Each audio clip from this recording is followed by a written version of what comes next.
Está aberto.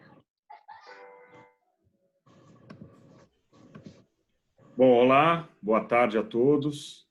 Estamos aí começando mais uma live do Secov a respeito da situação em pandemia. Estamos aqui reunidos alguns dos membros do Conselho Jurídico de Incorporação em Terrenos Urbanos do Secov. Então está aqui o nosso coordenador do Conselho, que é o Tácito Monteiro, Marcelo Terra, Pedro Cortes e Alexandre Clapes, além de mim, Olivar Vitali. Nós tivemos, em 12 de junho, a publicação da Lei 14.010 de 2020, que é a lei que trata aí do regime jurídico, regime jurídico emergencial e transitório das relações jurídicas de direito privado, né, o RJET, no período da pandemia. Então, temos pouquíssimos dias aí, 10 dias da entrada em vigor da lei. Então, nós nos reunimos para trazer para vocês um pouco dos esclarecimentos, né, além das dúvidas, do que passou na lei, do que foi vetado na lei. E estamos aqui à disposição também para responder dúvidas e debatermos com vocês a respeito desses quase 20 artigos no total, sendo que 8 deles foram vetados. Eu passo a bola direto para o Pedro Cortes, que vai fazer um introito, depois nós vamos passar por cada um desses artigos, esclarecendo-os e debatendo. Pedro, a bola está contigo. Vamos lá. Bom, meus amigos, eu tenho que fazer algumas colocações, ponderações a respeito dessa lei tão pomposa no seu título, né? Lei de Regime Jurídico Emergencial e Transitório, REGET. Na verdade, essa lei veio depois de um longo período, ao menos para a emergência de uma pandemia, né? Uma pandemia que se espera transitória, mas ainda não se vê o fim. E aí veio a Lei 14.010 de 10 de junho de 2020. É longo período pela própria finalidade dela, né? Tratar de uma pandemia, tratar de uma emergência. Ela foi apresentada em 30 de março de 2020, pelo senador Antônio Anastasia, foi aprovada pelo Senado em 3 de abril, segue para a Câmara e na Câmara é aprovado o PL em 14 de maio de 2020, recaminha-se ao Senado para que com votos aprova e a encaminha para a sessão presidencial, que veio ocorrer apenas no dia 10 de junho de 2020, publicada a lei em 12 de junho de 2020. Ou seja, foram consumidos cerca de 70 dias para aprovação do PL. É um prazo bastante curto, exíguo, mas não tão exíguo como era de se esperar, se tratando de uma situação transitória e emergencial resultante da pandemia. Mas eu devo dizer o seguinte, que para nós, advogados, foi um período muito rico, de intensas análises das propostas contidas no PL inicial e em suas emendas, passo a passo das discussões travadas no Parlamento, além de um estudo nosso aprofundado da legislação civil e, mais precisamente, do Código Civil, na parte das obrigações, uma teoria no que se relaciona, mora, ao caso fortuito ou força maior, ao objeto de pagamento e sua prova, ao inadimplemento das obrigações e na parte dos contratos, desde os artigos 421 e 421-A, adentrando, então, na Lei 13.874, Lei da Liberdade Econômica, até os artigos 476 e 477, ingressando no trato da resolução por onerosidade excessiva ou sua revisão, com ou sem atuação judicial. Esta justificada no artigo 421-A, em seu inciso 3º, sob as luzes do disposto no parágrafo 1º do artigo 113 do Código Civil, com a redação conferida pela Lei da Liberdade Econômica. É muita lei, é muito estudo, e houve inúmeros artigos publicados a esse respeito. Mas eu acho que deve ser lembrada nessa introdução, o que me parece primordial, o penúltimo parágrafo da justificação do PL, formulada pelo senador Antônio Anastasia. Vou dizer o que ele diz, né? Hoje, tanto o Código Civil quanto o Código de Defesa do Consumidor possuem regras adequadas para resolver ou revisar contratos por imprevisão, no primeiro caso, e morosidade excessiva, no segundo diploma.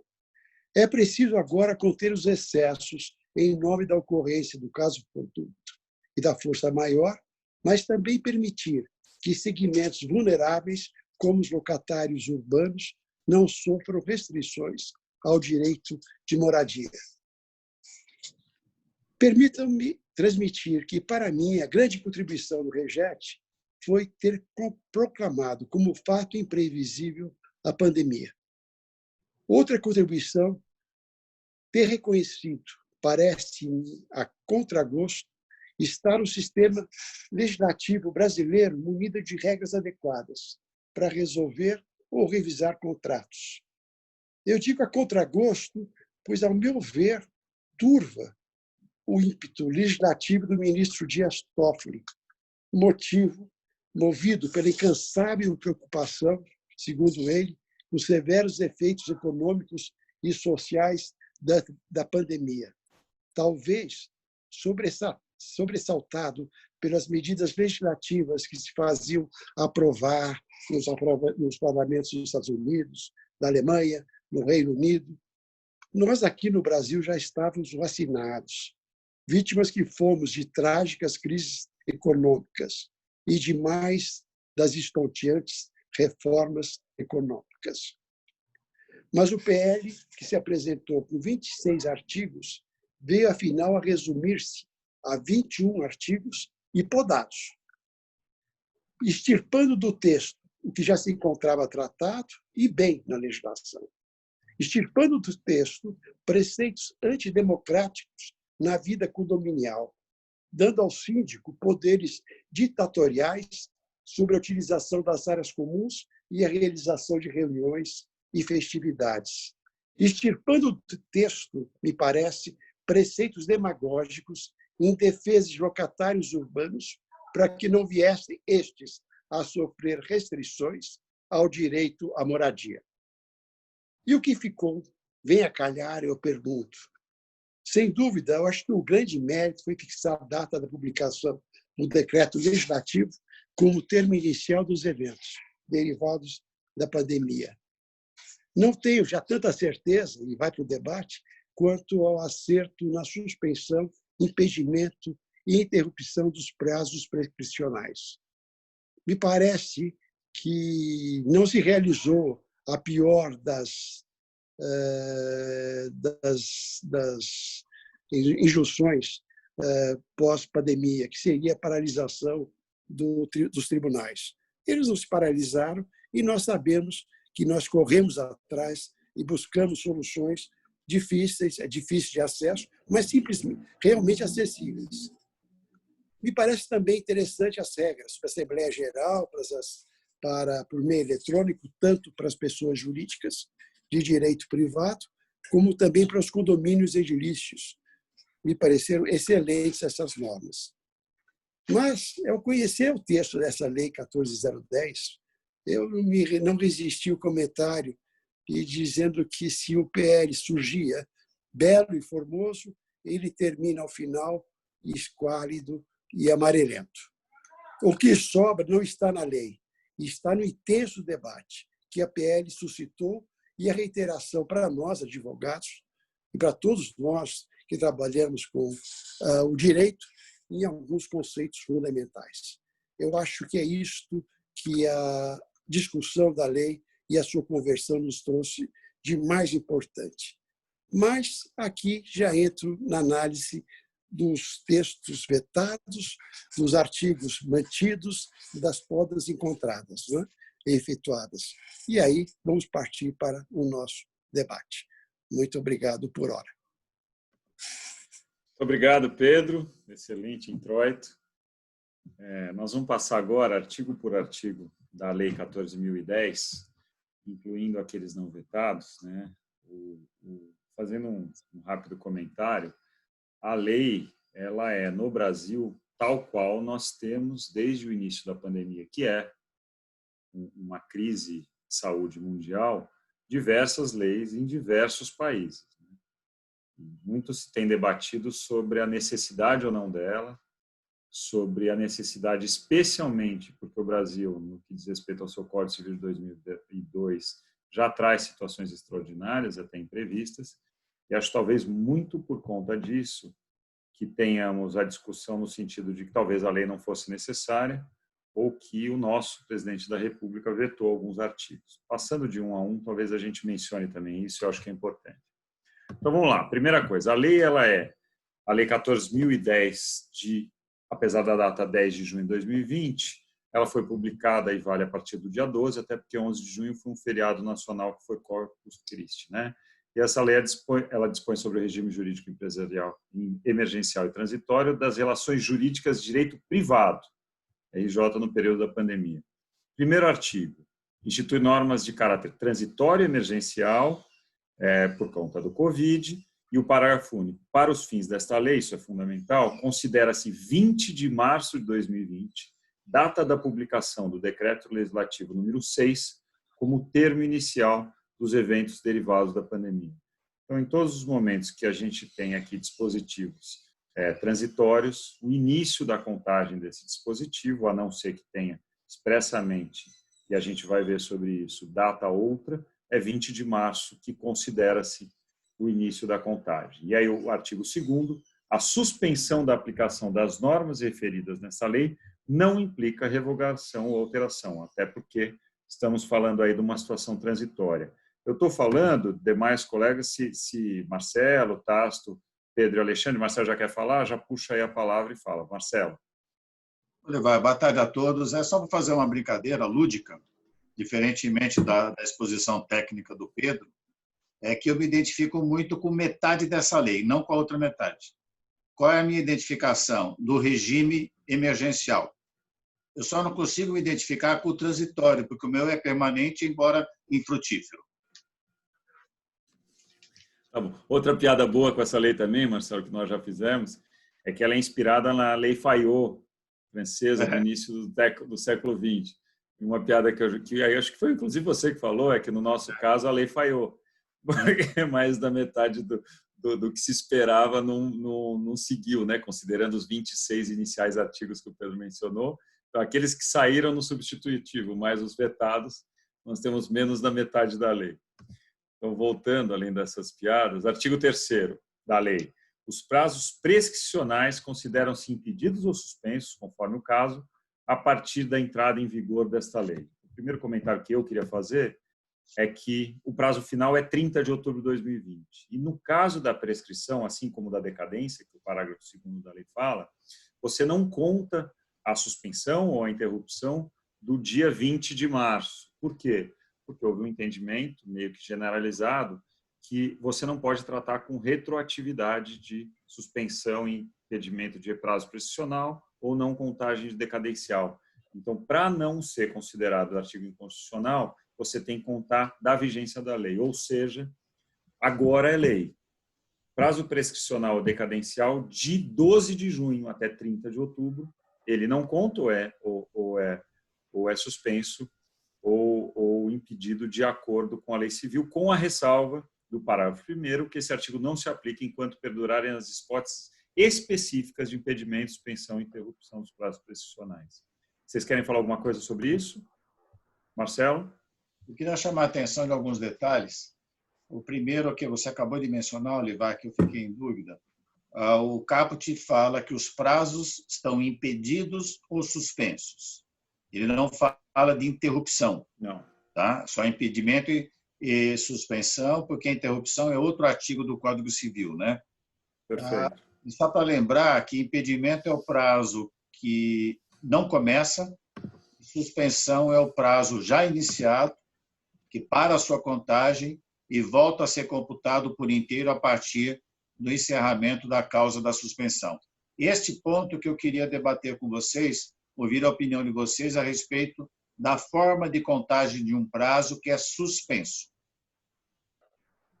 Então, eu acho que primeiro comentário, a interrupção aí não caberia justamente pela transitoriedade da lei.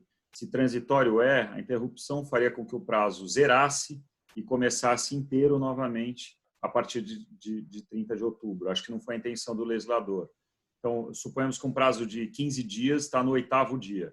Ele para de contar a partir da entrada dessa lei e dia 1º de novembro ele volta a contar sendo o 9º dia para chegar até o 15º. Essa foi a minha interpretação, pelo menos, salvo o melhor juízo.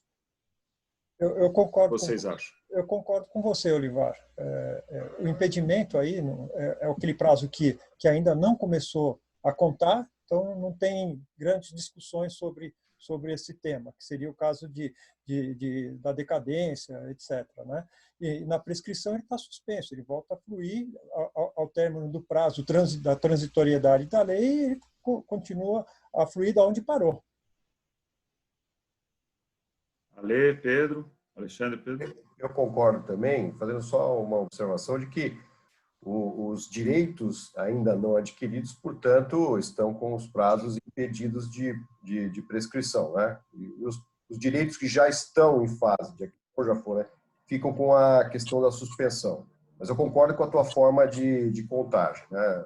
O impedimento não começou e a suspensão continua contando no momento em que vierem a surtir os efeitos novamente.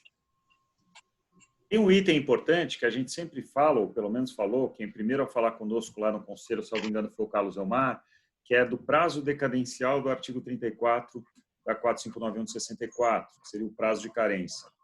Fala, Marcelo. Eu deixaria essa questão da carência um pouquinho mais adiante, Olivar. Tenho vários comentários a fazer. Legal, então anote para a gente falar depois, para não perder aí a questão da decadência do prazo de carência. Vamos. Olivar, é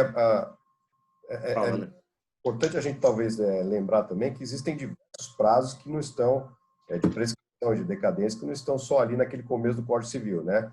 Você tem o entendimento de que o que não está tratando na prescrição é decadencial. Você tem vários outros prazos dentro do Código, né? Como a questão da retrovenda, por exemplo, preferência de aquisição entre condôminos, garantia de obra, tudo isso está abarcado por esse dispositivo, né? A esse respeito, eu tenho uma pergunta para vocês. A lei, para não ser considerada constitucional nesse dispositivo, travou como prazo de não contagem 12 de junho e não 20 de março. Mas você tem diversas situações que, mesmo não havendo lei específica, a contagem do prazo prescricional ou do decadencial gera prejuízos para a parte. Vocês entendem que, nesse caso específico, para abraçar não apenas 12 de junho a 30 de outubro, mas 20 de março a 12 de junho, deveria a parte requerer judicialmente o reconhecimento da não contagem do prazo? Perfeito, entendendo assim. A partir de 20 de março, a suspensão ocorre por força de lei. Entre 20 de março e 12 de junho, depende de um reconhecimento da causa que suspende. Perfeito, é como eu penso também. Então, vamos seguir. Fala, Pedro. Mas isso não se aplicaria aos prazos decadenciais. Então, nós temos uma decisão específica, tratando daquela história do prazo de carência de Minas Gerais, que ela não contou, né? Mas você entende que o prazo decadencial não tem como não contar, é isso, Pedro? Exato, você pode, a partir da lei. Nunca antes da lei. Até 12 de junho, não há que se falar impedimento de prazo decadencial, porque não só de prescrição. Porque decadência não interrompe nem suspende. Aí você vai no artigo 207 do Código Civil, né? Você vê no 207 do Código Civil, aplica a regra. Lá não tem lei, né? Antes de 12 de junho. Perfeito. Tá bom? Vamos seguir, então. Artigo 4º, vetado. Aí a gente já vai para o primeiro dos artigos vetados. E na nossa linha de sequência, a gente vai artigo por artigo. Então, quando vetado, a gente fala qual era o artigo 4º, né, a redação do projeto substitutivo vindo do Senado, votado no Senado e na Câmara, que o presidente vetou. Artigo 4º.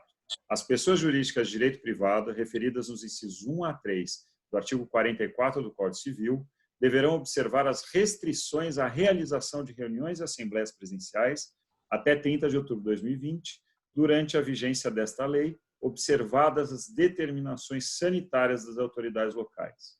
O presidente vetou, e a razão do veto do presidente foi que isso contraria o interesse público porque gera insegurança, já que a matéria já vem tratada na MP 931 de 2020, que é de março de 2020, e viola a técnica de redação quando ele fala da Lei Complementar número 95. Só uma mensagem, né? No que diz respeito à medida provisória 931 de 2020, ela prevê assembleias à distância em situações como essas do artigo 4º. Quem quer comentar? Olivar, alguém quer comentar? Fala, Castro. A 931, só para lembrar que ela foi prorrogada em 27 de maio por mais 60 dias. Perfeito. Então, ela está com eficácia, ela está em vigor, e ela disciplina as sociedades limitadas, as sociedades por ações de capital fechado e capital aberto, e ela disciplina também as sociedades cooperativas. Perfeito, é isso aí. Então, ela só não contemplou as assembleias a distâncias e a prorrogação do prazo de mandato dos seus dirigentes dos condomínios edilícios. A gente pode dizer que aqui a interpretação do presidente foi no sentido de não tem que ter uma lei vedando a presencial, já há medida provisória permitindo a distância. Então, quando for o caso, cada sociedade vai decidir se faz à distância ou se tem condições de saúde pública para fazer presencial. Acho que a grande questão aqui foi, já existe previsão legal para permitir a distância, então você não precisa de vedação legal de fazer presencial. Acho que esse foi o tom do veto. Vocês concordam? Vocês acham que é isso? Tem algum comentário a fazer sobre isso? Vamos em frente. O artigo 5º só. Tá, então vamos ao artigo 5º, porque esse aí é pouco imobiliário mesmo. Então, artigo 5º, né? O que diz o artigo 5º? Vamos à lei. Artigo 5º. Esse em vigor, né? Esse passou. Assembleia Geral, inclusive para os fins do artigo 59 do Código Civil, até 30 de outubro de 2020, poderá ser realizada por meios eletrônicos, independentemente de previsão nos atos constitutivos da pessoa jurídica. Parágrafo único. A manifestação dos participantes poderá ocorrer por qualquer meio eletrônico indicado pelo administrador, que assegure a identificação do participante, a segurança do voto e produzirá todos os efeitos legais de uma assinatura presencial. Marcelo. A primeira colocação que eu queria jogar aqui para o nosso debate é quais são as pessoas jurídicas de direito privado que estão compreendidas no artigo 5º. Porque a cláusula da lei fala Assembleia Geral, vírgula, inclusive para os fins do artigo 59. O artigo Associação. 59 são as associações do artigo 50, né? São as associações do artigo 50. Esta Assembleia Geral é para qual pessoa jurídica de direito privado? Somente para as associações e as fundações? Todo o elenco que nós temos no próprio Código Civil.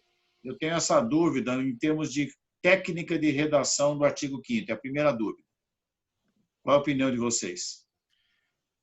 Eu acho que o 5º vem na sequência do 4º que foi vetado. Eu acho que ele não é mais explicativo, porque ele está tratando das pessoas jurídicas de direito privado referidas nos incisos.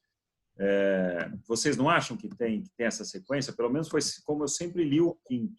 Olivar, para mim, as associações já estavam na MP 931, no artigo 8º, quando ele inclui, né, o artigo 43A, né, do Código Civil. Então, são os atos das associações, né, são as assembleias das associações. Então, eu também não entendi não ter sido vetado pela Então, vamos lá. razão. Respondendo ao Marcelo, eu acho que ele diz respeito à associação, sociedade e fundação. É isso que eu acho. Incisos 1 a 3 do 44 do Código Civil. É a única interpretação razoável que nós temos. Desculpa, Marcelo. Não, é a única interpretação razoável. Diante da supressão do artigo 4º, o artigo 5º ficou meio desamparado. Com buraco. Ele tinha que... É que o presidente não pode emendar, né? O presidente só pode vetar. Senão, talvez ele emendasse no 5º o inciso 1 ao 3º. Mas só me parece que só pode ser isso, porque quando ele coloca o inclusive, é porque não é só isso, não é taxativo, não está falando só daquele. E os demais ele está falando de sociedade e fundação. Apesar de vetado, ele sobrevive no 5º ainda, né? Isso, ele sobrevive no 5º. Eu acho que é isso. Mais algum comentário? Eu posso seguir? Eu gostaria de comentar o seguinte: a inclusão do parágrafo do artigo, incluindo as deliberações do artigo 59 do Código Civil, é porque essas deliberações são extremamente sérias, né? Então, ela está dizendo, em qualquer associação, em qualquer pessoa jurídica, direito público interno, fundação, associação, sociedade, inclusive para esse fim poderá haver assembleias por meios eletrônicos, né? Destituir administrador, alterar estatuto. É bastante importante esse artigo 59. Concordo. Ele coloca o inclusive porque pode ser mais radical, pode ser mais forte. É isso aí. Exato. Nós temos aí mais de 100 pessoas participando. Tá? O Marlon comenta que, de fato, o veto ao artigo 4 acaba prejudicando a interpretação, mas eu acho que a única interpretação é essa que nós estamos dando. Pelo menos eu não enxergo outra. Fala, Marcelo. Queria chamar a atenção de uma outra questão. Se nós mais adiante nós examinaremos as assembleias à distância nos condomínios, né?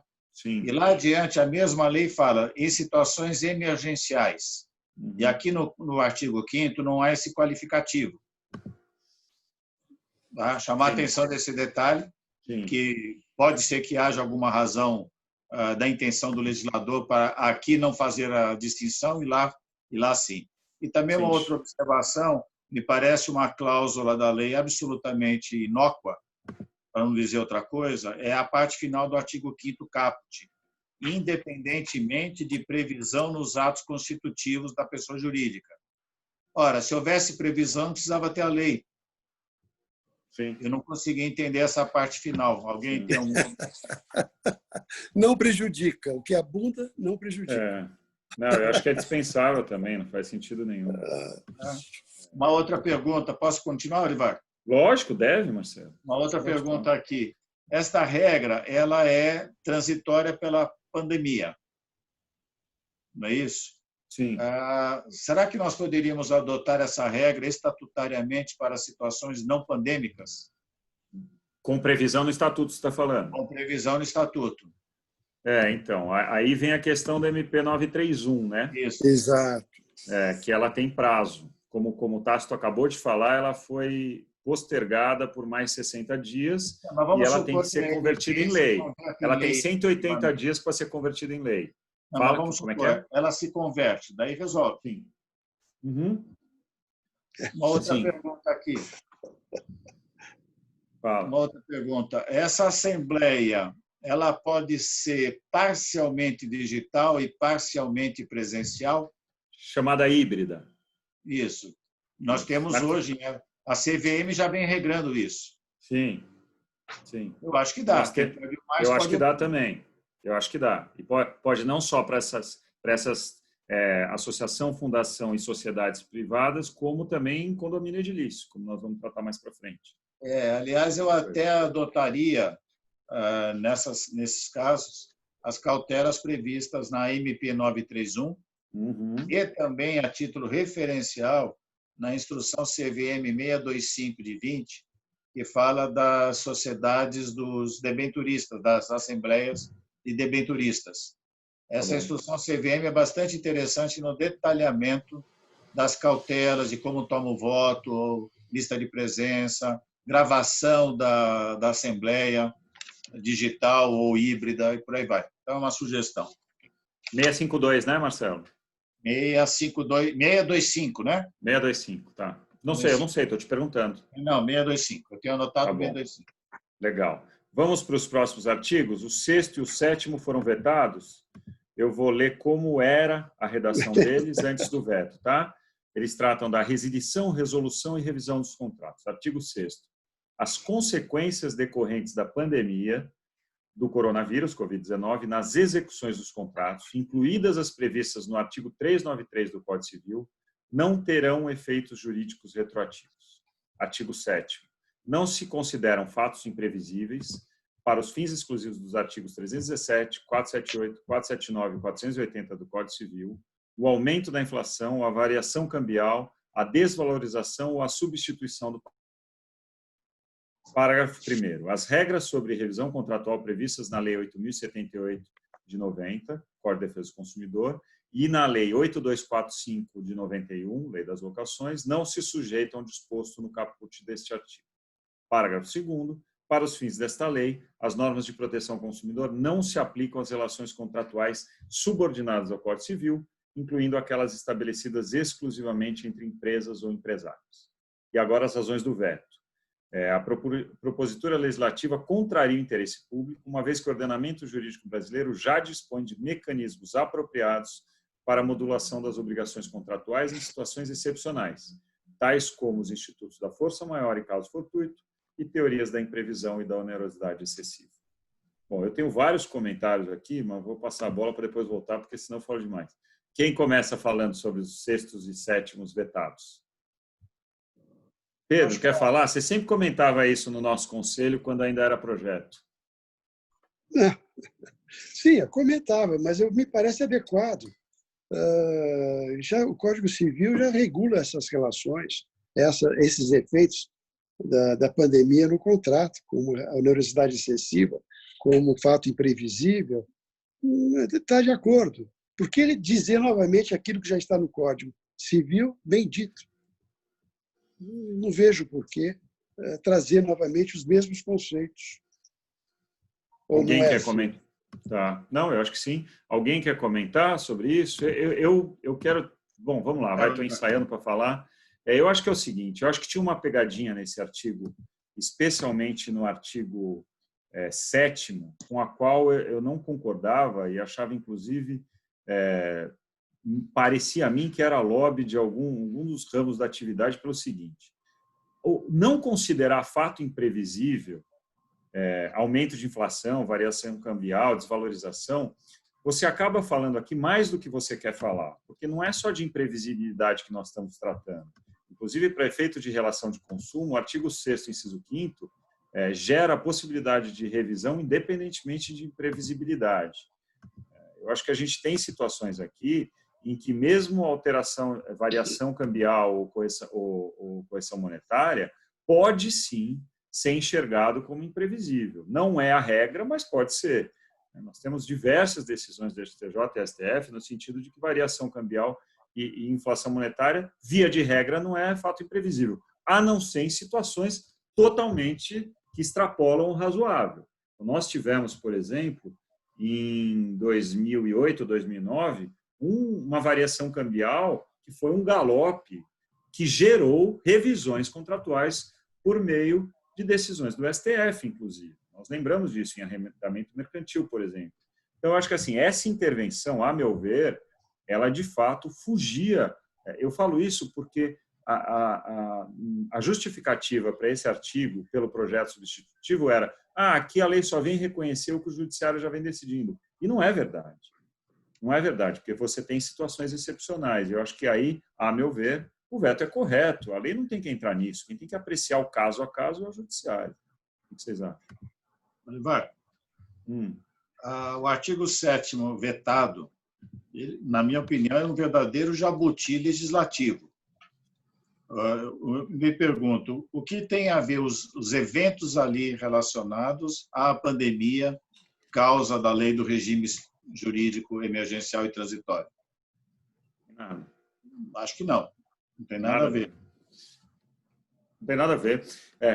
Assim, vamos lá, só fazendo uma menção, acho que quase todo mundo sabe, mas... Ainda mais falar, depois de tantos anos de estabilidade do real, falar em substituição do padrão monetário é assustador. Eu acho também.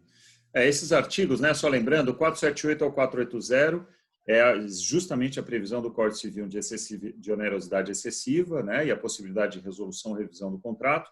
E o 317 é aquele item do Código Civil que trata justamente de revisão de contrato por conta de inflação, assim ele foi idealizado lá atrás, e muitas vezes ele é utilizado para onerosidade excessiva. Então, assim, a ideia aqui, Marcelo, me pareceu sempre a ideia de uma proteção de contrato para um ramo da atividade econômica, que é totalmente financeiro, e que, a meu ver, corretamente o presidente vetou. Acho que todos nós éramos contra esse artigo, né? Pelo menos sempre a gente falava disso. Alguém quer complementar e falar do 6º? Eu acho que você falou uma coisa importante, porque o STJ sempre reconheceu mesmo a impossibilidade de argumentação quanto imprevisibilidade da inflação, da variação cambial. Mas nós estamos falando aqui de situações decorrentes da pandemia que se referem são megas variações, né? Variações de área, é uma área extraordinária mesmo, não é uma coisa que ocorre corriqueiramente, uma variação um pouco mais para cima, um pouco mais para baixo. É algo que foi absolutamente destoante do padrão de mercado nos últimos tempos. Então, me parece sim que deve haver a possibilidade de revisão contratual. E quando ele mantém, e eu concordo com essa circunstância, de que o Código Civil já trata das questões, ou tem institutos e ferramentas para poder resolver esse assunto, eu acho que ele reforça aquele dever que a gente tem, que é o dever de renegociar, né? Antes de buscar o judiciário, as partes precisam sentar e conversar de novo a respeito da imprevisibilidade que eventualmente tenha desfavorecido a prestação que precisa ser cumprida, né? Tenha modificado sensivelmente a prestação que tem que ser cumprida. Então, eu acho que a gente já tem, apesar do dever de renegociação não ser uma norma positivada, talvez a gente possa usar o 422 como uma brecha para inserir esse dever dentro do nosso dia a dia, né? Perfeito. Tem um item que eu... Fala, Marcelo, depois eu complemento esse artigo. Eu queria falar uma questão mais geral, eu já falei para vocês alguma vez, acho que é bom falar aqui que nós estamos aqui com muita gente nos assistindo e querendo ouvir a opinião de nós, do Conselho Jurídico.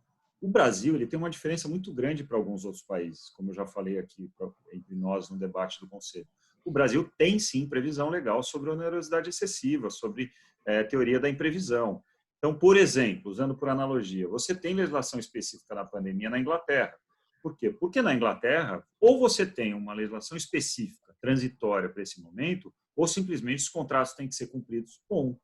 Não há previsão de exceção para o cumprimento dos contratos. O mesmo se diz para outros tantos países que assim vêm tratando. O Brasil, a meu ver, talvez nunca tenhamos passado por situação tão drástica. Verdade que não. Mas há previsão. E aí, a dosagem disso, eu acho que cabe ao judiciário. Como o Marcelo bem falou, que é um jabuti, o que esse artigo dizia? O Código Civil, nos artigos 317, 478, 479 e 480, não existem de 20 de março a 30 de outubro. Não faz sentido nenhum. Eles existem, e o judiciário é que vai analisar se eles são aplicáveis ou não para a situação concreta. Tanto o sexto como o sétimo, parece que ele estaria destoado aí do objetivo desse regime especial transitório. Ele quis excluir de apreciação do judiciário determinadas situações que não fazem sentido numa época de pandemia. Eu acho que foi isso. Por isso que, bem colocado pelo Marcelo, é um jabuti mesmo, né? É um jabuti. Determinado setor econômico aí que quis colocar essa situação. Olivar. Fala, Marcelo. E colegas aí. Esses artigos vetados, eles tinham, eu acho que eles tinham uma salutar intenção, né? Dupla intenção. A primeira, de criar um sistema legislativo para diminuir o fluxo de ações judiciais. Dar um norte para as partes, saberem, vamos cumprir esta nova lei emergencial e transitória. É quase que conclamar as partes com força de lei para uma solução consensual, sem briga. Não ir ao judiciário. A segunda finalidade explícita, que está em artigos publicados pelo ministro Toffoli, pelo professor Otávio Rodrigues, era de já dirigir uma uniformidade do entendimento jurisprudencial. Nós temos visto aí nesses 90 dias já de pandemia a quantidade de ações no Brasil inteiro e com os mais variados resultados. Eu tenho usado a expressão, quando o cliente pergunta, como está a jurisprudência? Eu respondo que nem biruta de aeroporto em dia de tempestade. Não tem nenhum, não dá para saber nada. Não dá para saber nada. Então, acho que ela tinha essa salutar intenção, efetivamente. A pergunta é, uma solução generalista como essa é boa? Ou mesmo adotando-se essa solução generalista na lei vetada, não haveria necessidade de examinar o caso concreto? Continuaria, porque nem todos foram afetados igualmente e na mesma intensidade pela pandemia. Então, uma regra genérica, e está inclusive nas razões do veto, né? Por que numa locação se presume que o locatário tem o dever de não pagar por força pandêmica. E os reflexos disso no locador, que também, muitas vezes, pode depender daquele aluguel para a sua subsistência. A lei estava tratando de uma forma genérica, correndo o risco de errar. Então, eu acho que a intenção do legislador era muito boa, mas a prática talvez fosse pior do que o remédio. Daí a razão do veto com a qual eu concordo. Perfeito. Mais algum comentário ou posso ir para o próximo artigo? Eu acho que o parágrafo 3º, que fala do veto das questões consumeristas aí. Você quer comentar? O segundo, parágrafo 2º. É o parágrafo 2º. Sim. Você quer comentar? Eu também acho que o veto foi bem colocado, não tinha por que excluir, né, da apreciação as questões de direito do consumidor, como que se não tivesse essas relações também sujeitas aos efeitos da pandemia. Então, eu acho que assim, a gente até debateu isso já, né? Você tinha no artigo 7º essa exclusão de acesso ao judiciário, é basicamente isso nessas questões. Aí falava, olha, as regras de revisão não cabem para Código do Consumidor e lei de locação, né? E falava no final, para o fim dessas leis, as normas de proteção ao consumidor não se aplicam às relações contratuais subordinadas ao Código Civil, incluindo aquelas de empresas ou empresários. Ou seja, ele fazia uma miscelânea aqui, né? Ele falava assim, ó, nas relações de direito privado, eu tiro a possibilidade de você rever contrato, a não ser que você seja consumidor ou relação locatícia. Agora, com esse veto, simplesmente vale. Vale para qualquer relação privada e vale também para Código Consumidor, no sentido subsidiário do Código Civil, em relação ao Código Consumidor, e nem a lei de locação, né? Eu acho que é isso. Volta Olivar, e não é porque tem um dirigismo, né, contratual pelo Código do Consumidor ou pela Lei 245 de locação, que essas relações deixam de ser privadas, né? São Exatamente. Relações, portanto, tem que estar subordinadas ao regime transitório também. Perfeito. Perfeito. De acordo, estou de acordo. Vamos para o próximo artigo. O próximo artigo está na lei, que é o artigo 8º, das relações de consumo. Até 30 de outubro de 2020, fica suspensa a aplicação do artigo 49 do Código de Defesa do Consumidor, na hipótese de entrega domiciliar, delivery, de produtos perecíveis ou de consumo imediato e de medicamentos. Nós estamos falando do direito de arrependimento de, em até 7 dias, o consumidor desistir do que contratou. Algum comentário? Eu acho que foi bem, né? A necessidade mesmo de uma previsão desse tipo para evitar abusos também pelo lado do consumidor, né? Pedir um medicamento, daqui a pouco consome um pedaço e devolve o outro, quer dizer, me parece uma coisa meio sem sentido possibilitar essa situação de pandemia, essas questões. Quando ele suspende a aplicação, ele impede o arrependimento ou ele diz que ele pode se arrepender até depois desse prazo contado 7 dias? Eu já li as duas interpretações, tá? Eu já li as duas interpretações. Vale, eu acho que impede o arrependimento. Arrependimento, né? Esses é o que o Alexandre falou. Produto perecível ou de consumo imediato e de medicamentos. Isso. Esses 3 não pode se arrepender. Não pode se arrepender. Na exposição de motivos do autor do PL, lá, que pelo menos que apresentou, do Hugo Leal, do deputado Hugo Leal, ele diz que com o aumento do isolamento, tinha que dar uma garantia para o estabelecimento que está fornecendo delivery.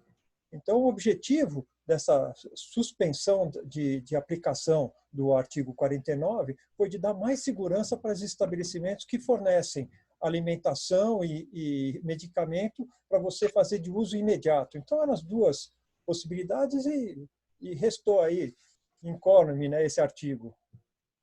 Perfeito. Eu acho que o único acréscimo que eu faria aí, o que o Tasso falou, é que nós estamos falando aqui do arrependimento imotivado. Não tem nada a ver com o vício do produto. Quer dizer, se houver vício do produto, não ainda com as regras do código da possibilidade de você questionar o fornecedor, né? É a desistência que está proibida, né? Vício no produto ou no serviço, você tem todos os direitos garantidos pelo CDC. Fala, Marcelo. Só para lembrar o óbvio, né? Hoje, com a lei dos distratos nas incorporações e nos loteamentos, nós temos a regra da aplicação do artigo 49 nas operações efetuadas fora da sede, do estabelecimento, etc. Obviamente, que o artigo 49 nessa ressalva que não se aplica às operações imobiliárias. Porque nós temos lei específica tratando do tema, certo? Perfeito. É isso aí. Vamos seguir.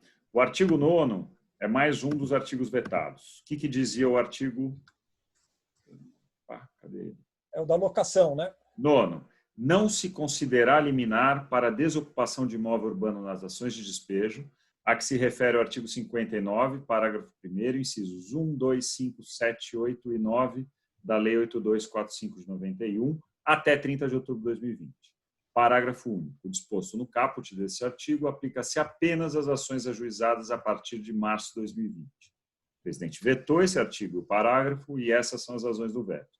A propositura legislativa, ao vedar a concessão de liminar nas ações de despejo, contraria o interesse público por suspender um dos instrumentos de coerção ao pagamento das obrigações pactuadas na venda de locação, entre parênteses, o despejo, vírgula, por um prazo substancialmente longo, dando-se, portanto, proteção excessiva ao devedor em detrimento do credor, além de promover o incentivo ao inadimplemento em desconsideração da realidade de diversos locadores que dependem do recebimento de aluguéis como forma complementar ou até mesmo exclusiva de renda para o sustento próprio. E aí ele fala que o Ministério da Justiça e Segurança Pública, junto com o Ministério da Economia e Advocacia Geral da União, acrescentou veto aos dispositivos a seguir transcritos. Aí ele fala de outros dispositivos. Bom, quanto ao 9º, algum comentário? Vocês concordam, não concordam? Alguém quer falar? Eu compartilho não te muito. ouvi. Fala. Eu compartilho da sua opinião, que a gente já comentou e conversou em outras vezes. O contrato é para ser. Eu acho que essa é a grande função social que a gente tem nas relações contratuais, né? Então, me parece que foi bem esse veto, justamente, primeiro, por haver outros institutos que podem ser utilizados para a avaliação dessas situações prejudiciais aos locatários. Mas eu acho que o que é importante aqui é o que chama, a lei traz de volta, traz para nós o dever de sentar e conversar e olhar caso a caso, porque tem muitas situações de locação que não estão passando perto de problemas, né? A gente acabou de falar da questão de medicamentos. Eu acho que as farmácias hoje em dia, por exemplo, que alugam imóveis, eu acho que não devem estar passando por dificuldade como outros estabelecimentos, como restaurantes, etc. Então, eu acho que foi bem a questão do veto nesse sentido e faz com que as partes se obriguem a conversar novamente sobre o contrato, né? Eu tenho uma opinião, lógico, eu sempre falo isso, o contrato precisa ser cumprido, a gente já debateu várias vezes. Eu acho que se tem um artigo que, para mim, teria que ser um pouco diferente, mas poderia passar sem veto, seria o do despejo em si. Porque aquele artigo da moratória geral na locação já caiu durante a votação em Senado, primeira votação. Porque, de fato, você tem que enxergar o lado dos locadores, né? Tem um estudo, não lembro exatamente de quem foi, que mais de 80% dos imóveis locados são a fonte de renda principal do locador. Isso é fundamental. Como é que você dá uma moratória geral para o locatário, prejudicando o locador, sendo que muitas vezes o próprio locatário tem condições de pagamento, mas se valeria da pandemia, porque aquela sua atividade não estaria trazendo os frutos imaginados. Mas na relação locatícia residencial, o projeto não fazia essa diferenciação. Na relação locatícia residencial, a meu ver, o despejo em si, durante a pandemia, eu acho complicado, principalmente por questão de saúde pública. Não acho que isso é um incentivo ao inadimplemento, porque todas as penalidades decorrentes do inadimplemento se manterão, mesmo com a não efetiva decretação de liminar de despejo, que é o que falava o artigo. Mas, assim, eu entendo as razões do veto, mas esse é o único ponto que, para mim, pegaria. Tanto que, na prática, dificilmente o juiz tem conferido despejo, mesmo não tendo lei, não tendo passado esse artigo, né? Exatamente. O que ele está falando é da concessão da liminar. Você não está proibido de entrar com ação de despejo. Você pode discutir ali na frente a desocupação, mas a liminar nesse período realmente não faz sentido você ter, né? Mas eu tenho um receio agora, com o veto desse artigo, que o judiciário, em situações que não decretaria, agora fala, não, agora eu sou obrigado a decretar, porque é isso que prevê a 8245 de 91, não existe legislação específica transitória. Vocês têm algum comentário sobre isso? Não, podemos ir em frente. Vamos? Então vamos em frente. O próximo artigo da lei, que entrou em vigor desde 12 de junho, é da uso capião, artigo 10. Suspendem-se os prazos de aquisição para a propriedade imobiliária ou mobiliária nas diversas espécies de uso capião a partir da entrada em vigor desta lei até 30 de outubro de 2020. Quem comenta? Tem um comentário inicial perguntando para todos aqui, para quem está nos ouvindo. Esse artigo veio para proteger quem? Aquele que estava com prazo de uso capião a seu favor, correndo, ou contra si? Contra. Eu acho que ele veio proteger o proprietário do imóvel que, durante a pandemia, não consegue proteger a sua posse, porque ele está dentro de casa. Então, suponhamos que eu tenho um imóvel que alguém está exercendo a posse dele e que vai cumprir 5, 10 ou 15 anos aquela uso capião específica. Eu, como proprietário, se eu quiser impedir o exercício dessa posse direta por durante esse prazo da pandemia eu não poderia. Então, protege o proprietário que perderia o imóvel por prescrição aquisitiva. Você não poderia ter o desforço de mão própria. Isso. Para isso você tem condições totais. Isso. Sim, mas eu acho que em situação de pandemia, é o que você falou antes, a legislação específica transitória, ela tende a evitar litígios e também trazer situações em que, durante a pandemia, você não consegue exercer o seu direito. Eu acho que é esse... não estou nem falando que eu concordo com isso, mas eu acho que foi essa a ideia do legislador. Foi isso que eu abstraí, não só da interpretação do próprio artigo, como da justificativa da elaboração. Acho que o artigo seria mais razoável nessa proteção ao proprietário, réu numa ação de uso capião futura, que ele estabelecesse até determinado tempo do prazo já transcorrido, suspende. A partir dali, não. Por exemplo, correu metade do prazo, suspende. Correu mais da metade do prazo, não suspende, ou vice-versa. Deveria ter uma linha de corte temporal aqui no artigo, com uma generalidade desnecessária. Vamos imaginar que o prazo aquisitivo da usucapião tenha começado a correr em 2019.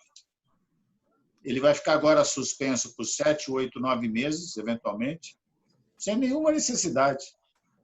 Sem nenhuma necessidade. Marcelo, essa regra que está aí, ela não estaria dentro também do artigo 3º? Ficou tão genérico que o justificador... Ela estaria dentro do artigo 3º também, da própria lei. Ficou tão genérico eu acho que ficou na regra geral. Eu enxergo uma exceção para estar dentro do artigo 3º só, Tácito, pensando alto aqui. Eu acho que a partir de agora, quem alegar uso capião, por exemplo, 2022, e quiser comprovar os seus 5 anos, vai ter que ter 5 anos e X meses. Porque de 12 de junho a 30 de outubro, esse prazo simplesmente não conta para ele. Sendo que o artigo 3º, você pensa na propositura de medidas judiciais, muitas vezes, que diferencia da uso capião, que hoje pode ser administrativa. O que vocês acham disso? Eu, particularmente, acho que não altera. Eu acho que aplica o artigo 3º, porque ele foi indistinto nos casos de prescrição e decadência. Ele não excepcionou nenhuma situação. E por que tratar de prescrição aquisitiva no artigo 10º para uso capião? Se na regra geral estava incluído, estaria incluído? Eu não sei. Eu acho que o uso capião sempre foi tratado de uma forma específica, né? Eu acho que a importância que se dá ao uso capião merece uma especial referência. E o que me preocupa é o prazo. O que significa meses no uso capião? Nada. Né? É o que o Marcelo Pelo menos falou. na propriedade imobiliária. Preciso de anos. Né? Então, e quando fixa a data 30 de outubro, então menos ainda. São 4 meses de... Aqui vale para a mobiliária também, Pedro. Sim, que é um prazo bem menor. Vale para uso capião de bem imobiliário. Né? Pois é, por isso que eu faço a ressalva. Para o imobiliário não significa absolutamente nada 4 meses. Só vai ser uma confusão maior. Né? Você vai ter que, aquelas pegadinhas de prova, né? Conta o prazo para uso capião, já tem um prazo. Aí você vai ter que lembrar que existe uma exceção, uma interrupção, uma suspensão de 4 meses por força de uma lei especial para o regime transitório, lei especial e transitória. Será que havia necessidade disso mesmo? Acho que nenhuma necessidade. Eu tenho um último comentário nesse artigo. Eu só gostaria, eu acho que o comentário é o seguinte que eu poderia fazer, é que isso demonstra o susto, como estava assustado o Toffoli e o pessoal que trabalhou com isso. Muito mais do que realmente a realidade demonstrou. Eu acho que para eles não ia funcionar nada. O lockdown ia ser total e absoluto. E não está acontecendo, né? Pedro, eu chamaria a atenção de um ponto aqui. O artigo 10º, ele usa o vocábulo suspensão. Suspendem-se os prazos de aquisição. Ele não fala em impedimento a início de contagem, diferentemente do que está no artigo 3º. Então, os prazos podem começar a sua contagem agora, ele começa e suspende. Ele vai ter um dia, se eu invadir hoje o imóvel, o meu prazo de usucapião extraordinário, ele vai ter o primeiro dia hoje e está suspenso enquanto durar a pandemia ou até 30 de outubro. Certo. Portanto, é melhor invadir depois que acabar, depois de 30 de outubro. Não invada agora, porque não vai te ajudar. Não, mas é bom você já estar na posse. Mas se a posse é fato e a posse não é direito, pouco importa se é a suspensão do prazo prescricional. Porque se é um fato de dono, eu estou lá exercendo minha posse como dono, independentemente de ter suspendido esse prazo. É que para bem... Saio e volto. Para bem não imóvel, para mobiliário, faz sentido. Se o prazo prescricional aquisitivo é de 6 meses, dá para entender. Até porque o móvel fica mais difícil de você defender durante a pandemia, até do que o imóvel. O imóvel, como o Marcelo falou, você consegue judicialmente defender. O móvel, às vezes, é guarda, né? Mais do que posse direta, no sentido de zelo. Então, faz sentido. Para o móvel, faz sentido. Vamos supor que você exercesse alguma atividade em imóvel de outrem, que durante a pandemia você simplesmente para de exercer, porque você não consegue sair de casa e você tem equipamentos lá. Imagina o sujeito daqui 6 meses contando o prazo de pandemia falou, meu querido, fechei a porta, é meu. Né? Aí faz todo sentido. Móvel, sim, porque até você ter uma visibilidade externa da posse, você não consegue, né, identificar. Mas o imóvel, me parece meio inócuo essa... A Luanda pergunta, não seria seria o foco os prazos que estão se completando agora? Ou seja, imagino que a pergunta seja, você tem, sei lá, nos campeões de 5 anos, você completaria agora em agosto. Aí você não consegue completar, e aí, mas não sei se na prática muda muito também. Eu acho, aí muda bastante. Eu acho que realmente prossegue a observação, porque se completa o prazo, eu teria dificuldade de opor a esse prazo que se completa. Então está suspenso, né? E abrindo-se suspenso o prazo, eu poderia, proprietário, me opor ao usucapião mediante tempo hábil. Entendi. O proprietário ganhou um fôlego aí, né? Ganhou até porque não vai nem se processar essa usucapião, porque se você, na verdade, suspender. Se você suspender o prazo, você não vai conseguir, para aqueles que se completam, não executar agora o usucapião. Perfeito. Vamos para a próxima? Então, a gente vai para o 11, né? Razão de veto. 11. Em caráter vetado, tá? Em caráter emergencial, até 30 de outubro de 2020, além dos poderes conferidos ao síndico pelo artigo 1348 do Código Civil, compete-lhe 2 pontos. 1. Restringir a utilização das áreas comuns para evitar a contaminação pelo coronavírus, respeitado o acesso à propriedade exclusiva dos condôminos. 2. Restringir ou proibir a realização de reuniões e festividades e o uso dos abrigos de veículos por terceiros, inclusive nas áreas de propriedade exclusiva dos condôminos, como medida provisoriamente necessária para evitar a propagação do coronavírus, vedada qualquer restrição ao uso exclusivo pelos condôminos e pelo possuidor direto de cada unidade. Parágrafo único. Não se aplicam as restrições e proibições contidas nesse artigo para casos de atendimento médico, obras de natureza estrutural ou realização de benfeitorias necessárias. Aí vem as razões do veto. A propositura legislativa, ao conceder poderes excepcionais para os síndicos suspenderem o uso de áreas comuns e particulares, retira a autonomia e a necessidade das deliberações por assembleia, em conformidade com seus estatutos, limitando a vontade coletiva dos condôminos. E aí? Eu gostei. Você gostou, Pedro? Muito, porque realmente eu entendia que era dar ao síndico um poder ditatorial. Não está de acordo com os princípios democráticos da democracia brasileira. E isso vindo do presidente do STF era pior ainda, né? Eu acho que para ele é normal, numa situação de pandemia, se violar os direitos, se impedir, tornar-se haver uma ditadura do presidente ou uma ditadura do síndico. E o pior, a responsabilidade do síndico, né? Porque no momento que ele exerce um poder de fechar, ele poderia se tornar-se responsável por não fechar. Isso é uma tragédia. Num condomínio, sem dúvida nenhuma, o caminho correto é a assembleia convocada como emergência, extraordinariamente. Não faz sentido. Eu tenho uma opinião. Eu tenho uma opinião que, assim, eu acho que faria sentido nos primeiros 20 a 30 dias de pandemia.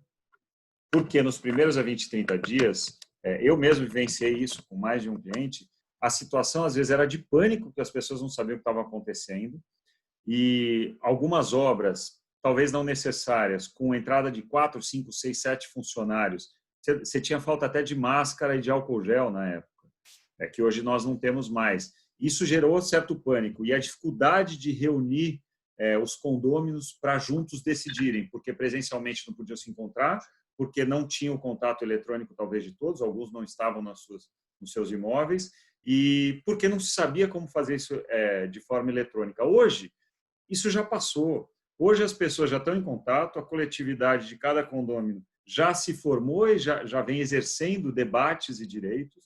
Né? Eu até brinquei com vocês, é difícil você ter um condomínio edilício que já não tem um grupo de WhatsApp que os condôminos vêm debatendo. Aí tem um efeito reverso, você dá essa força toda para o síndico. Aí eu concordo totalmente com você, é um poder que pode parecer até ditadura do síndico contra a coletividade. Hoje eu acho que já passou, acho que hoje o veto é correto. E você falou bem, é o prazo. As pessoas têm que ter um tempo para respirar. Calma. Né? As coisas têm que se acertar devagar. Provavelmente o síndico fechou, não impediu, e naquele momento prevaleceu, mas não havia lei. E não há lei, e a lei não precisa dizer que não pode dar a ele poderes ditatoriais. Eu acho que esse é um ponto muito delicado. Pedro, se você me permitir, eu vou discordar de você pela primeira vez. Eu acho que você deve. Está muito poliana mesmo esse debate, Marcelo. Vamos começar a discordar, vai. Eu acho, Pedro, que numa situação emergencial, você quem tem o poder de gestão, de representatividade e o dever de tomar decisões, ainda que duras, ele tem que estar respaldado por isso. Acho que mesmo sem esta lei, uma situação emergencial, o síndico tem o poder e o dever de vetar, sim, a utilização de alguma área ou de prestação de algum serviço dentro da área condominial. Claro que, se houver um abuso dessa autoridade, ele pode até responder por isso. Mas, naquele momento inicial, ele tem esse poder. Eventualmente, há de referendo de uma assembleia posterior, mas não depender de convocação com 8 dias de antecedência. Aí vai, porque a situação era emergencial. E pode ser ainda, hein? Nós não temos ainda certeza de nada. Marcelo, eu lembro que logo no começo aí da pandemia, a Secretaria de Saúde, através da Vigilância Sanitária aqui em São Paulo, baixou recomendação para fechar as áreas comuns dos edifícios, suspender as obras que não fossem emergenciais. Sem uma autorização de assembleia, o síndico não poderia agir, e eles agiram. Né? Eu acho que mas aí, Tássio, um comentário que eu acho, e aí eu vou concordar com o Pedro, eu acho que você não precisa de lei específica para isso. Você vai no Código Civil, está lá, deveres e direitos do síndico. O 1348 fala diligenciar, conservação e guarda de partes comuns e zelar pela prestação de serviços que interessem aos possuidores. Ali, uma interpretação literal vai falar cuidar da área comum só para mantê-la em ótimas condições e estados. Mas é mais do que isso. O síndico ele tem o poder e o dever de zelar pela área comum. Numa situação de pandemia, em que a área comum pode colocar em risco, inclusive, saúde, integridade e tudo mais, eu acho que ele tem o poder de cuidar dessa área comum. o simplesmente vedar, fechar, impedir o acesso com um carimbo legal, eu acho complicado. Uma coisa a gente tem que lembrar também, eu não sei o que vocês identificaram, mas eu, na minha análise de processos judiciais, de demandas judiciais, em que os síndicos tinham proibido o livre acesso à área comum e aquele detentor de unidade tenha procurado o Poder Judiciário buscando a tutela para permitir, na maioria das vezes o Judiciário manteve a decisão do síndico nesse momento inicial de pandemia. Eu acho que a tendência é que isso mude agora, não só porque foi vetado o artigo legal, mas porque hoje você tem condições de exigir cuidados e permitir o acesso à área comum, coisa que antes ninguém sabia como seria. Marcelo. Eu concordo integralmente com você. O artigo era tecnicamente desnecessário, foi vetado, mas ele tinha uma função didática e de pacificação de interpretação dentro do condomínio espetacular. Que condomínio é que nem técnico de futebol, né? O Brasil tem 200 milhões de técnicos de futebol. E no condomínio, nós temos para cada apartamento uma opinião. Se vem uma lei, numa situação dessa, dirigida ao leigo, dizendo o síndico tem esse poder sim, e ele tem que exercer com moderação, como diz a doutrina, eu acho que era muito interessante, sim. O Ângelo Foschini aqui comenta, um dos que estão assistindo aqui, que a gente não pode esquecer dos condomínios populares. Eu acho que ele está chamando a minha atenção, falando, olha, em condomínio popular, você não vai ter 20 num grupo de WhatsApp, você está tratando de uma cidade no condomínio. E aí, se você não tiver um comando forte no síndico, pode ter problema. Faz todo sentido esse comentário. Só não acho que você precisa de lei para isso. Mas eu entendo também o que o Marcelo falou, que é muito mais didático. Você está no mudo, Pedro. Eu sei, mas eu desculpa. No condomínio popular, manda quem pode, obedece quem tem juízo. Não existe isso. O síndico não vai fechar nada. Né? Ele não vai fechar nada. Ele vai estar morto no dia seguinte. O condomínio popular que eu entendo é Coab, Singapura, não é o empreendimento popular nosso, né? É outra realidade. Imagine o síndico fechar. Ainda bem que não. É isso que eu fico preocupado, a responsabilidade dele. Ele vai ser responsabilizado se não fechasse. Mas ele vai dizer, doutor, como é que eu ia fechar? Estava morto.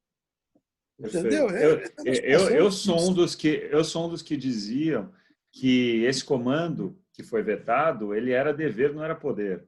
O Rubens Carmo Elias, nosso grande amigo, que inclusive está assistindo, mandou uma mensagem para nós de incentivo pela live, ele falava que não, que o entendimento dele é poder. Mas eu acho que o poder é o que está no Código Civil. Quando você traz um comando dessa lei, você praticamente está falando para o síndico, olha, segure a sua área comum, porque se você liberar contrariamente ao comando legal, você pode ser responsabilizado. Era como eu enxergava, eu achava perigoso.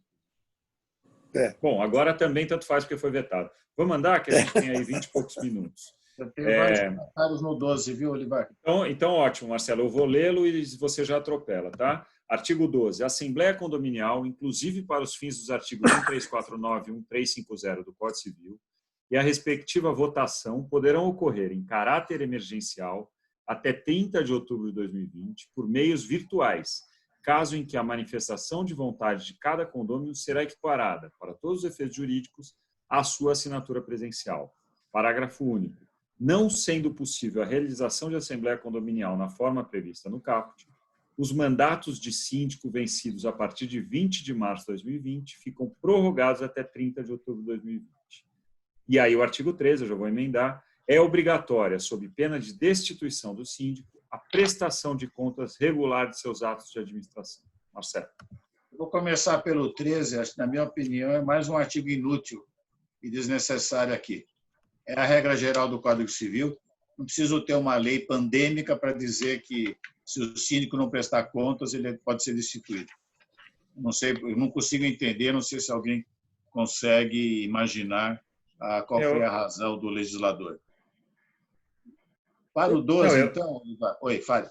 Então, eu achei que você quisesse que a gente comentasse o 13. Fala do 12 também, e depois alguém comenta. Tá bom. No do 12, a primeira observação é: poderão ocorrer em caráter emergencial. Eu chamei a atenção para as assembleias das pessoas jurídicas de direito privado, que lá o legislador não qualificou de condição emergencial. E aqui, sim. A primeira pergunta que vem, então, o que é emergencial? Segunda, quem decide o que é emergencial? Tentando fazer uma interpretação aqui, tem que ser o síndico. o síndico, todos, não só o síndico, todos aqueles que, por força de lei ou estatuto, têm legitimidade para convocar uma assembleia. Eu acho que é autodeclaratório. Ele declara que é emergencial e convoca. Senão, nós não vamos sair do lugar. Primeira observação que eu faria. Tenho outras, mas vamos ficar nesse ponto por enquanto, para ninguém perder o raciocínio. O que vocês acham do emergencial? Eu acho assim, incrível, né? Para que colocar esse emergencial? Você mesmo já falou que isso não está nas associações, fundações e sociedades. Não faz sentido nenhum. E outra, não é emergencial. Qualquer assembleia hoje tem que ser virtual. É meio básico isso durante essa pandemia. Não precisa ser só emergencial, mas eu concordo com você. Vamos supor aquelas convenções que dizem que você precisa reunir pelo menos 1/3 dos condôminos para convocar a assembleia.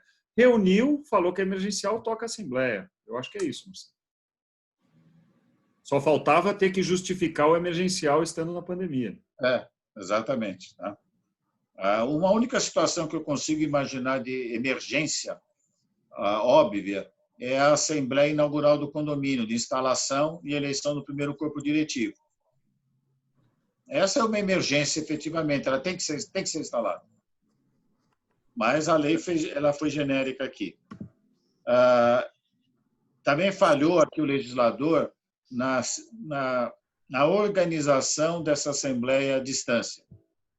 Eu usaria, no caso concreto, aquelas regras de aproximação que eu comentei das Assembleias de Deventuristas, da MP 931, para tentar criar uma forma organizada de comprovação de presença, integridade da manifestação da vontade, gravação de audiência, manifestação de voto, eventualmente a possibilidade da manifestação antecipada de voto, aquele sim e não me abstenho em itens específicos, em matérias que comportem efetivamente somente uma dessas 3 posições.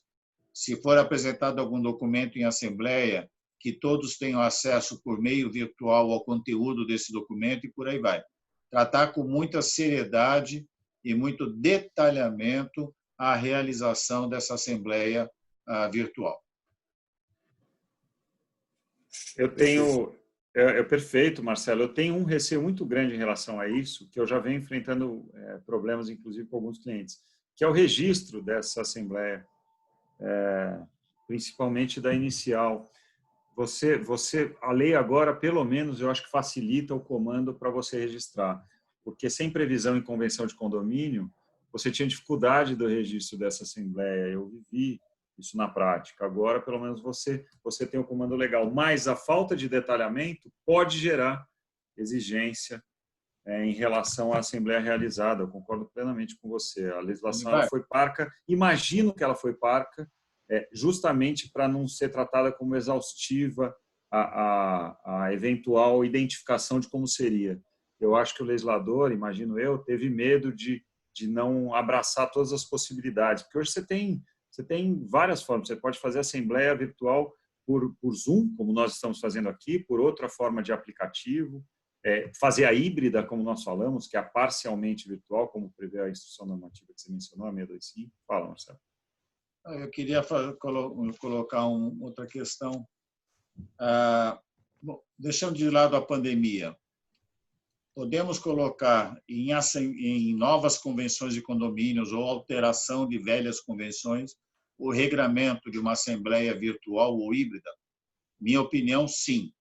Eu acho que vale a pena irmos por esse caminho. Eu acho que é um caminho sem volta, mesmo fora do regime transitório, no meu modo de ver. Eu acho que se tem um legado que a gente vai carregar com essa pandemia é a realização dessas reuniões virtuais, porque não dá para negar que nós estamos presentes aqui agora, por exemplo. Né? Então, eu acho que é possível. E é uma coisa que vai passar a vigorar daqui para frente. Uma informação, a última assembleia que nós tivemos lá no Ibradim, no Instituto, com base na MP 931, foi exclusivamente eletrônica. E semana passada, sexta-feira, a gente obteve o registro. Então, só para dar um exemplo, aí não é esse nosso artigo, é aquele artigo anterior que a gente falou de instituto, de associação, de fundação. Artigo 5º. Falando nisso, gente, o Caio Portugal, nosso querido Caio Portugal, né, presidente da ELA, vice-presidente do Secov, pergunta se, para efeito de associação de proprietários em loteamento com acesso controlado, também valeria os artigos 12 e 13. Eu acho que vale o 5º, Caio. Vale o 5º. Vale o 5º, porque o 5º fala, no nosso entendimento, dos incisos 1, 2 e 3 do 44. E um deles é a associação. Então, como nós estamos falando de associação de loteamento, vale o 5º. Na prática, é praticamente a mesma coisa, tá? Porque é a possibilidade de digital para a Assembleia. Com a vantagem que lá não precisa ser emergencial. Lá não tem o termo emergencial. É isso aí.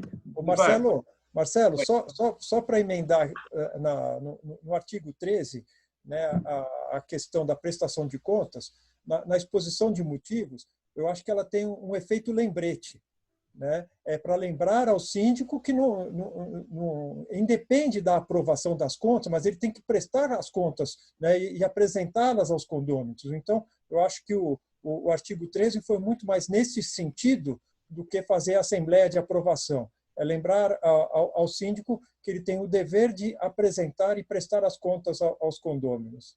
Pelo menos é o que está na exposição de motivos. É quase um recado. Sabe tudo que está acontecendo com o Poder Executivo? Né? Sabe tudo que está acontecendo com o Poder Executivo? Não vale para o seu condomínio. Otácio, tem tudo aquilo que ele não lembrou. O que acontece?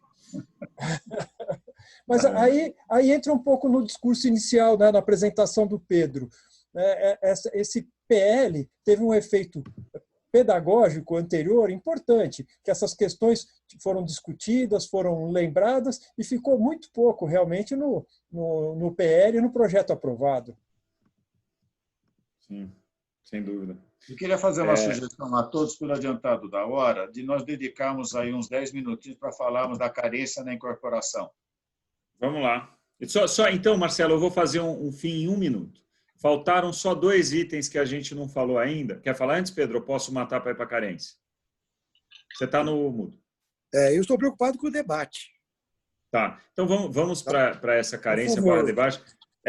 Porque eu estou trazendo as perguntas, tá, Pedro? Se eu não trouxe, é porque não fizeram. O que fizeram, eu trouxe. Estou tranquilo.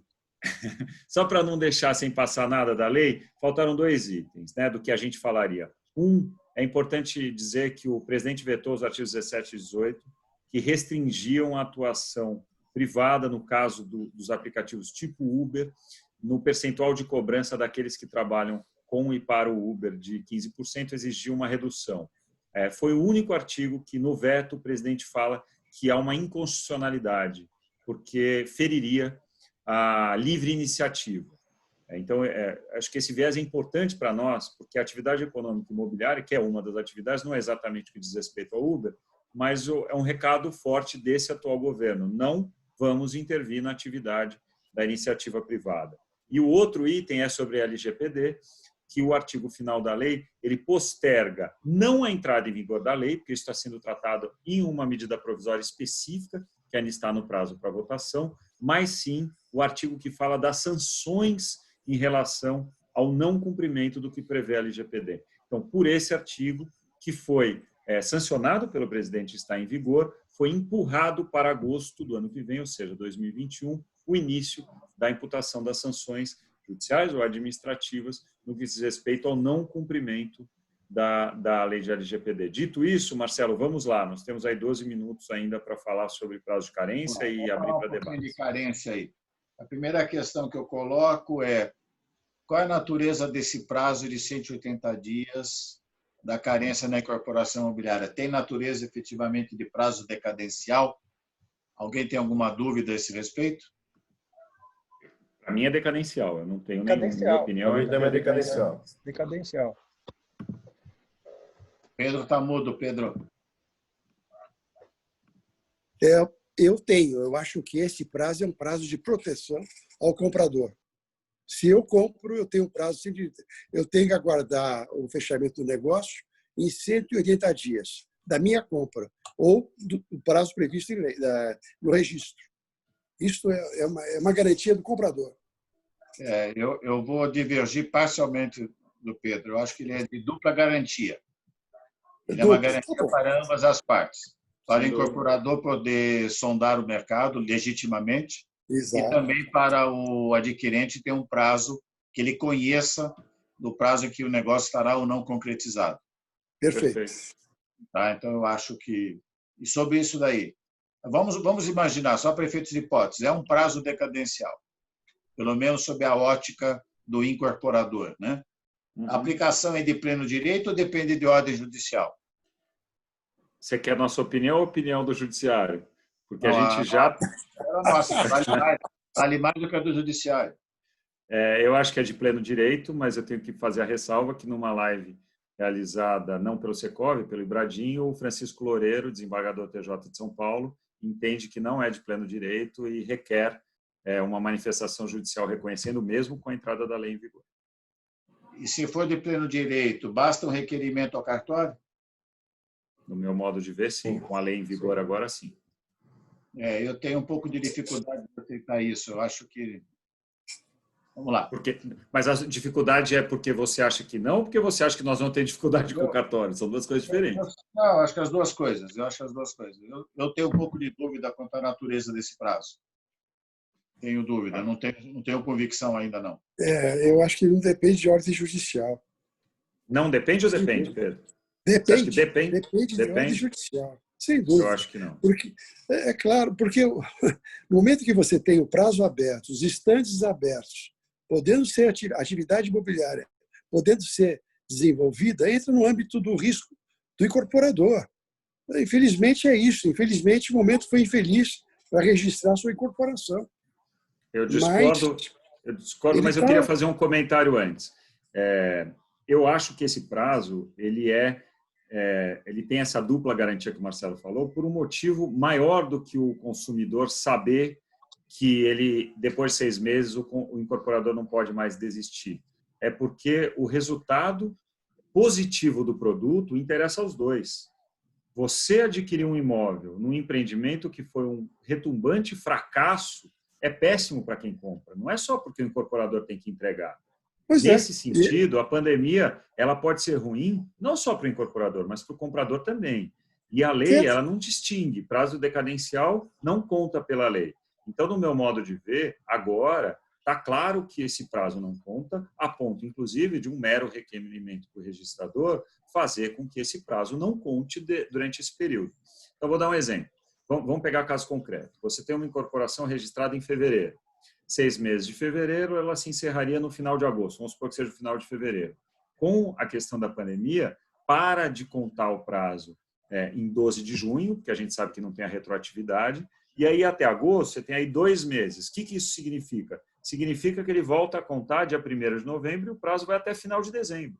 Assim, um mero requerimento para o registro de imóveis, no meu modo de ver, deveria, não sei se vai conseguir, porque vai depender da interpretação do registrador, mas deveria ser suficiente para que ele considere o prazo até final de novembro, até final de dezembro. É assim que eu entendo.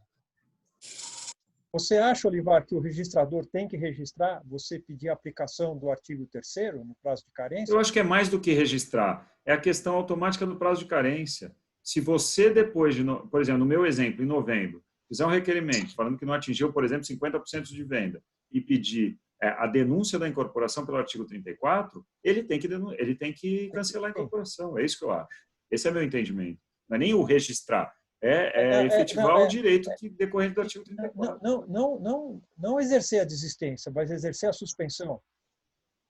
Ela é automática, Tasso, no meu modo de ver. E aí, por exemplo, espero assim, em 95% dos casos não vai mudar nada, porque ele não vai exercer o artigo 30, a denúncia do 34. Se ele exercer, ele vai fazer o cômputo não contando o prazo de 12 de junho a 30 de outubro.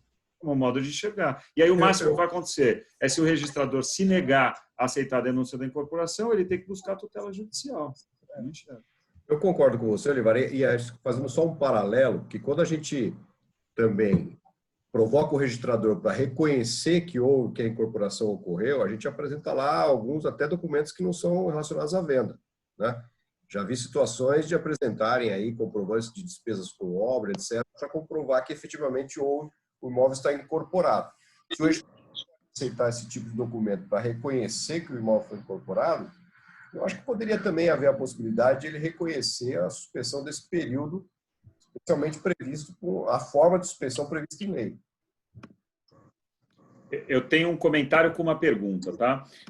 Teve gente que falou aqui, o Marlon comentou, eu acho que o incorporador devia tomar o cuidado de pedir para averbar a suspensão do prazo.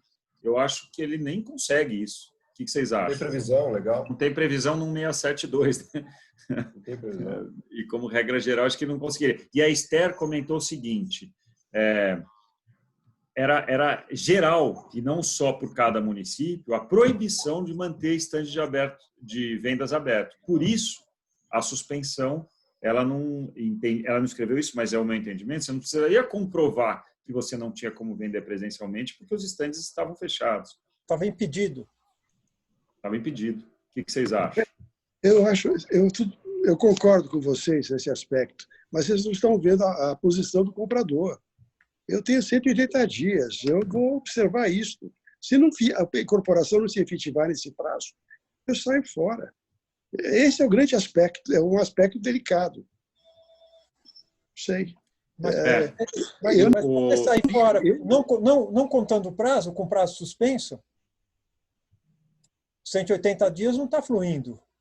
Não, se ele não denunciar nos 180 dias, ele tem que continuar. Ele tem que continuar a incorporação, efetiva essa incorporação.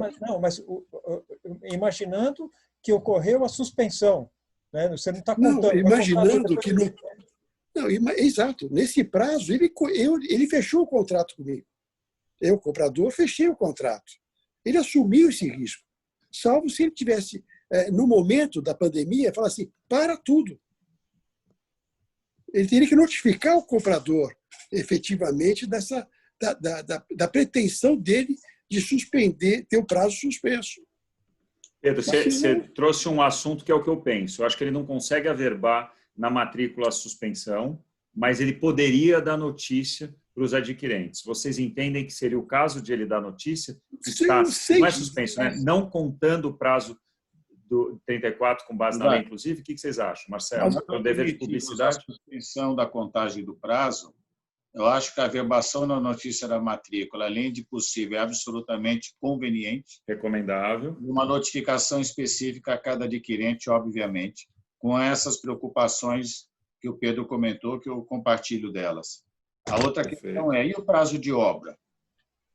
Eu suspendo o prazo da carência e mantenho o prazo de obra ou prorrogo também o prazo de obra? Eu acho que são duas coisas diferentes. Seu prazo de obra, em tese, não deve ser prorrogado, porque a construção civil é a atividade essencial que se manteve possível. A venda é diferente. Mas eu defendo também que, se você comprovar que, apesar de atividade essencial, você não conseguiu manter o seu ritmo de obra em relação à pandemia, mas aí tem que comprovar a matéria de prova, talvez você consiga até considerar suspenso o seu prazo até pelo artigo 6251 do Código Civil. Mas aí é questão de prova, sempre com prova. Mas, em tese, não é porque você consegue não contar o prazo, a meu ver, decadencial do 34, que automaticamente você prorroga o prazo de obra. Acho que não. O artigo 34 ele fala que o prazo é improrrogável, não fala? Sim. Fala. Sim, mas você não está prorrogando, né? Você está não contando o prazo, você está suspenso, é diferente. O Marcelo, eu tenho uma pergunta para você sobre o artigo 33, sobre a concretização. Acho que é o Nilson Moreira. Marcelo, validade do prazo de 180 dias do registro da incorporação também? Suspende pelo regime emergencial? Se alguém conseguir explicar o que significa o artigo 33, ganha concretização da incorporação, né? Aquela história toda. O que seria a concretização? Algo bastante confuso aí na lei. Eu acho que não. Eu acho que o prazo de validade da incorporação não tem natureza de prazo decadencial. Então, há um descompasso aí entre o prazo de validade e o prazo de carência que está suspenso. Mas é interessante a pergunta dele, né? Como é que eu vou concretizar se um dos modos de concretizar é vender e eu não posso abrir meu stand? Interessante. Difícil mesmo. Eu acho que não é automático também, Nilson. A resposta é a mesma para as duas perguntas, né? Se eu prorrogo o prazo de carência, eu prorrogo o prazo de validade do registro, da incorporação. Se você considerar que os dois são prazos decadenciais. Mas eu acho que não dá. Eu acho que são improrrogáveis, não se confunde com os prazos decadenciais, porque envolve uma relação obrigacional. Você dá margem ao comprador Fazer uma de última contestar colocação esta. da minha parte. E a incorporação registrada após 12 de junho? O prazo não se inicia, o prazo de carência? Está impedido. Impedido. O incorporador já registrou nesse momento. Está impedido. Tem uma pergunta aqui, sem Ô, nome, Olivar, que é complicada. Só deixa eu fazer essa pergunta que eu achei ótima.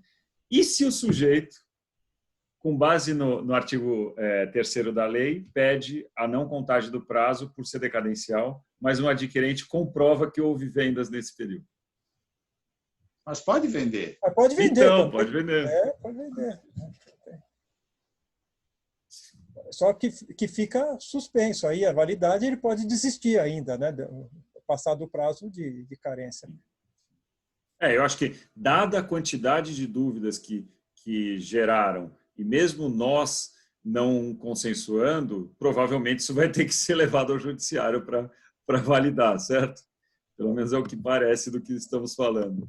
Olivar, só do artigo 33, você pode revalidar a incorporação apresentando novamente a documentação, certidões. Sim. É isso que vai acontecer. Eu acho que a ideia não é sem precisar apresentar certidões. Ô, gente, vamos finalizar? Últimas palavras? Marcelo, quer começar? Eu só agradecer a todos aqui que participam desse debate, os que estão em suas casas também contribuindo aí, tendo a paciência de nos ouvir, e renovar meus agradecimentos a vocês e desejar saúde. Tácito. Olivar, um abraço a todos, Pedro, Alexandre, Marcelo, agradecer aí o Eric que nos assistiu aí durante essa live, a todos que ouviram. Então, uma boa noite e uma boa semana. Pedro? Estou aberto? Tá sem vídeo agora. Estava com vídeo, você tirou bem. o vídeo.